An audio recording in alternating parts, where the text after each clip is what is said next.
Hi hello welcome to కొలుగురి 24/7 news channel.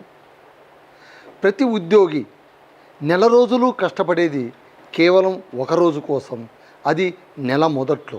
సాధారణంగా ప్రభుత్వ ఉద్యోగులు చాలా కంపెనీలు అయితే మొదటి తారీఖు అంటే వాళ్ళ జీవితంలో చాలా విలువైనటువంటిది. ఎందుకు అంటే 30 రోజుల పాటు వాళ్ళు పడిన కష్టానికి ప్రతిఫలంగా జీతం అందుకునే రోజు.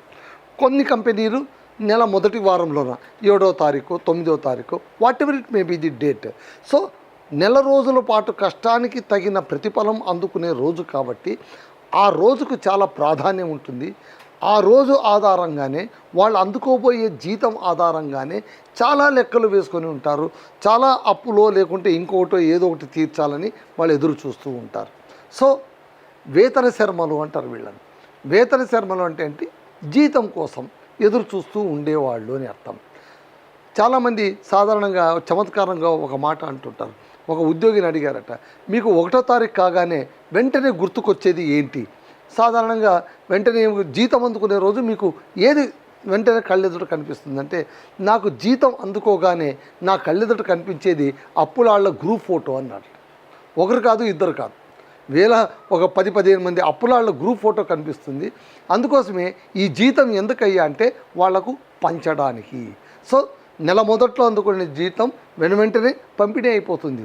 చేతికి 10వ పరకం మిగులుతుంది తప్ప మిగిలినంత కూడా ఎవరికి చేరాలో వాళ్ళకి చేరిపోతూ ఉంటుంది. చేసుకున్న అప్పులు కావచ్చు, చేబదుళ్ళు కావచ్చు, ఈఎంఐలు కావచ్చు. ఈఎంఐలు మన జీవితాన్ని ఎంతగా మింగేస్తున్నాయి అనేది బహుశా మోడర్న్ ఉద్యోగులు మీకు అందరికీ తెలిసే ఉంటుంది. ప్రతి ఒక్క దానికి మనం ఈఎంఐలో దొరుకుతుంది కదా అని మనం కొనేస్తూ ఉంటాం. నెలకంతు కట్టేటప్పుడు దాని బాధ ఏదో మనకు తెలుస్తుంది. అందుకే ఒక జోక్ కూడా వేస్తుంటారు, ఒకసారి చేసిన పాపానికి ఒకసారి కొన్న పాపానికి ప్రతి నెలా మేము దాన్ని అప్పు తీర్చాల్సి వస్తుంది, అదే పెద్ద బాధ అని. సో ఇవన్నీ కాస్త పక్కన పెడితే ఈ నెల జీతగాళ్ళ అంటే ఏంటి, ఉద్యోగస్తుల వ్యతలు ఇవన్నీ కూడా ఎన్నో కథలు వచ్చేసాయి, గాథలు వచ్చేసాయి. ఇవన్నీ కూడా పక్కన పెట్టేస్తే అనుపమ్ మిట్టల్ అనేటువంటి యువ పారిశ్రామికవేత్త, షాదీ.com అనేటువంటి పెద్ద కంపెనీని నడుపుతున్నటువంటి అనుపమ్ మిట్టల్ ఒక వింత ప్రతిపాదనను తీసుకొచ్చి అందరి నోట్లో నానేలా ఆయన తయారయ్యారు.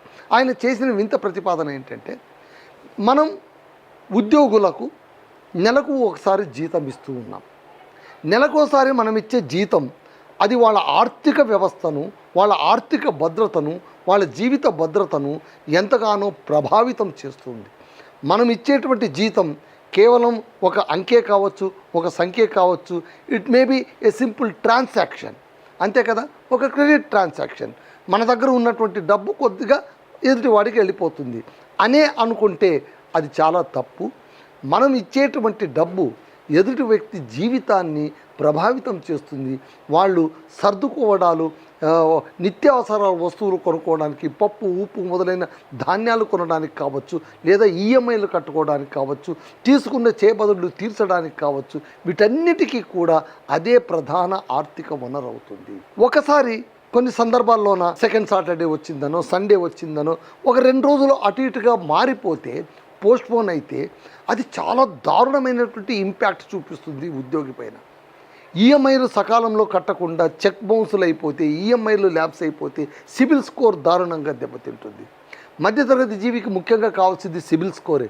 సిబిల్ స్కోర్ బాగుంటే తప్ప అప్పులు ఇవ్వరు.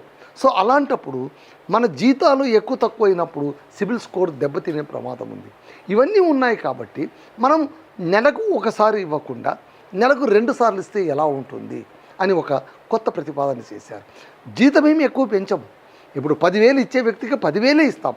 కాకపోతే నెల మధ్యలో ఒకసారి 5,000 ఇస్తాం, నెల ఎండింగ్లోనే ఇంకొక 5,000 ఇస్తాం. ఇలా 2 విడతలుగా కనుక మనం జీతాలు ఇవ్వగలిగితే వాళ్లకు ఎంతగానో ఆర్థిక స్వావలంబన చేకూరినట్టు అవుతుంది. వాళ్ళు దేనికోసం కూడా ఇబ్బంది పడాల్సిన అవసరం లేదు కదా. మన ఉద్యోగిని మనం జాగ్రత్తగా చూసుకున్నప్పుడే కదా మన ప్రొడక్టివిటీ అనేది చాలా ఎఫెక్టివ్గా ఉంటుందని అనుపమ్ మిట్టల్ కొత్త వాదనను తెరపైకి తీసుకొచ్చారు. సో నెల మొదటి వారంలో కాకుండా నెలలో 2 సార్లు చెల్లించాలని ఆయన ఏం చేశారు, తన లింక్డ్ఇన్ ప్రొఫైల్లోన ఈ స్టేట్మెంటును పోస్ట్ చేశారు. అది చాలా వైరల్ అయిపోయింది సోషల్ మీడియాలోన. చాలామంది దీనిపైన డిబేట్ చేయడం మొదలుపెట్టారు. Is it good or bad, లేదా is it possible or impossible, వీటన్నిటిపైన కూడా చర్చ సాగుతుంది. ఆయన కొన్ని మాటలు చెప్పారు. అందులో ఆయన ఏమన్నారంటే, జీతాలు అందే సమయం ఉద్యోగుల ఆర్థిక స్థిరత్వంపై ప్రత్యక్ష ప్రభావాన్ని చూపిస్తుంది. అదనపు సెలవులు, చాలామంది ఉద్యోగులకు కొన్ని రాయితీలు ఇస్తుంటారు, ముఖ్యంగా ఐటీ ఎంప్లాయీస్కు. ఒకానొక కాలంలో, ఇప్పుడు ఆ స్వర్ణయుగం కూడా పూర్తిగా బంద్ అయిపోయింది. ఒకానొకప్పుడు ఐటీ ఎంప్లాయీస్కి ఏంటంటే వాళ్ళకు వీక్లీ ఆఫ్లు, వీకెండ్ వాళ్ళకు రిఫ్రెష్మెంట్ కోసం ఎంటర్టైన్మెంట్ ప్రోగ్రాములు ఇవన్నీ కూడా జరిగేవి. సో అదనపు సెలవులు ఇవ్వడం, ఉచిత టీ కాఫీ, ఆ తర్వాత ఆహారం లంచ్ ఇవ్వడం, ఆ తర్వాత వర్క్ ఫ్రమ్ హోమ్ ఇవ్వడం, ఎవరికి కావాల్సి ఉంటే వాళ్ళకు వర్క్ ఫ్రమ్ హోమ్ ఇవ్వడం, ఇవన్నీ కూడా ఎంప్లాయీస్ని కాస్త ఈజ్ చేసి వాళ్ళకు పని పైన నమ్మకం, ఇష్టం, ప్రేమ పెంచేందుకు తీసుకునేటువంటి చర్యలు. అయితే అనుపమ్ మిట్టల్ ఏమంటారంటే, ఇవన్నీ తీసుకోవడం ఒక ఎత్తు అయితే, మనం చేసేటి ఒకటి చిన్నపాటి మార్పు అది మరింత ప్రేమ ఉద్యోగం పైన పెరిగేలా ఉద్యోగికి చేస్తుంది. అది ఏంటి అంటే, జీతం మనం 2గా విభజించడం. మీరు ఎన్ని ఇచ్చినా కూడా, మీరు టీ కాఫీలు ఇచ్చారా, భోజనం ఇచ్చారా, వర్క్ ఫ్రమ్ హోమ్ ఇచ్చారా, ఇవన్నీ కాదు. నెల చివరిలోన నేను పడిన కష్టానికి నాకు డబ్బు చేతికి అందిందా లేదా, సకాలంలో అందిందా లేదా, నేను నా అప్పులన్నీ తీర్చుకోగలుగుతున్నానా లేదా, వీటిపైనే వాళ్ళ ఫోకస్ ఉంటుంది అని ఈయన సైకలాజికల్గా చెప్తున్నారన్నమాట. అంటే ఎంతోమంది ఉద్యోగుల్ని దగ్గరుండి చూసినటువంటి ఒక వ్యవస్థాపకుడిగా అతను చెప్తున్నాడు కాబట్టి ఆ మాటలు కాస్త రిలేబుల్ అనిపించాయి, వైరల్ కూడా అయ్యాయి. సో ప్రతి నెల ఖచ్చితమైన తేదీలో ఇండ్ల అద్దెలు, ఈఎంఐలు, నిత్యావసర ఖర్చులన్నీ బ్యాలెన్స్ చేసే సగటు ఉద్యోగులకు చిన్నపాటి ఆలస్యం కూడా, ఆ ఆలస్యం అనేది బహుశా it may be transaction technicality వలన కొద్దిగా లేట్ కావచ్చు, కానీ అది తీవ్రమైన ప్రభావం చూపిస్తుంది. కాబట్టి జీతాల పంపిణీ అనేది ఇట్స్ ప్యూర్ అడ్మినిస్ట్రేటివ్ ట్రాన్సాక్షనే కావచ్చు, అడ్మినిస్ట్రేటివ్ ప్రక్రియ కావచ్చు, కానీ ఉద్యోగుల జీవితాలకు అది చాలా ప్రధానమైనటువంటిది. జీతం ఆలస్యమైతే లోన్ పేమెంట్లు మిస్ అవ్వడం, ఆర్థిక జరిమానాలు పడడం, మానసిక ఆందోళన సమస్యలు ఇవన్నీ తలెత్తుతాయి. కాబట్టి ఎవ్రీ 15 days, నెలకోసారి కాకుండా ఎవ్రీ 15 daysకి ఒకసారి జీతం ఇస్తే ఎలా ఉంటుంది అని ఆయన తన ప్రతిపాదనను ముందుంచారు. ఎవరో ఒక మామూలు ఉద్యోగి ఈ ప్రతిపాదన ఉంచితే వాడికేదో అవసరం వచ్చింది, వాడు ఇష్టం వచ్చినట్టు మాట్లాడతాడు, దానికి మనం విలువ ఇవ్వడం ఏంటి అని కొట్టిపారేయచ్చు. బట్ ఈ మాట చెప్పింది ఎవరు అంటే, Shaadi.com అనేటువంటి ఒక బడా సంస్థ ఓనర్ చెప్పినటువంటి మాట. బహుశా ఆయన ఏమన్నారంటే, ఇప్పటిదాకా నేను నా జీతం ఇచ్చే వాళ్లకు ఏ నెలంతా పనిచేసిన వాళ్లకు ఆ నెల చివరిలోనే జీతం ఇచ్చేలాగా ఇంతవరకు నేను కష్టపడుతున్నాను, ఇక మీద నేను నెలకు 2 సార్లు ఇచ్చేందుకు కూడా నేను సిద్ధపడుతున్నాను అని ఆయన చెప్పడం వల్ల ఈ మాటకు కాస్త వ్యాలిడిటీ పెరిగిందనమాట.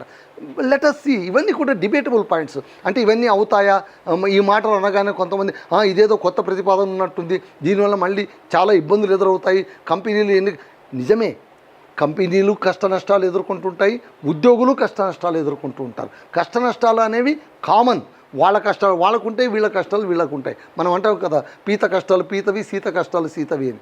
ఎవరి కష్టం వాళ్ళకు ఉంటుంది, దాన్ని మనం కాదనలేం.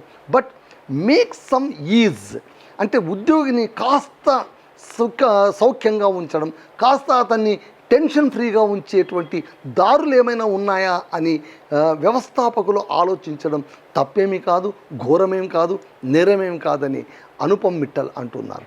మరి అనుపమ్ మిట్టల్ అనేటువంటి మాటల్ని మీరు ఏకీభవిస్తారా? నెలకు 2 దఫాలుగా జీతం ఇవ్వడం అనే దానిపైన మీ ఒపీనియన్ ఏంటి? అసలు ఈ ప్రతిపాదన సహేతుకమా, నిర్హేతుకమా? వీటన్నిటిపైన కూడా మీరు ఖచ్చితంగా కామెంట్ బాక్స్లో కామెంట్ చేయండి. This is a wonderful proposal అని నాకైతే అనిపించింది. ఎందుకంటే ఉద్యోగి ముఖ చిత్రాన్ని మార్చేసేటువంటి ప్రపోజల్ అని నేనైతే అనుకుంటున్నాను. మళ్ళీ మీరేమనుకుంటున్నారో please comment in the comment box. అదండి ఈ విషయం. చూద్దాం, అనుపమ్ మిట్టల్ ప్రతిపాదన నిజంగా అందరూ ఆమోదయోగ్యమై అది ముందుకు వస్తుందా లేదా అనేటువంటిది వేచి చూద్దాం. ఇదండి విషయం. That's all.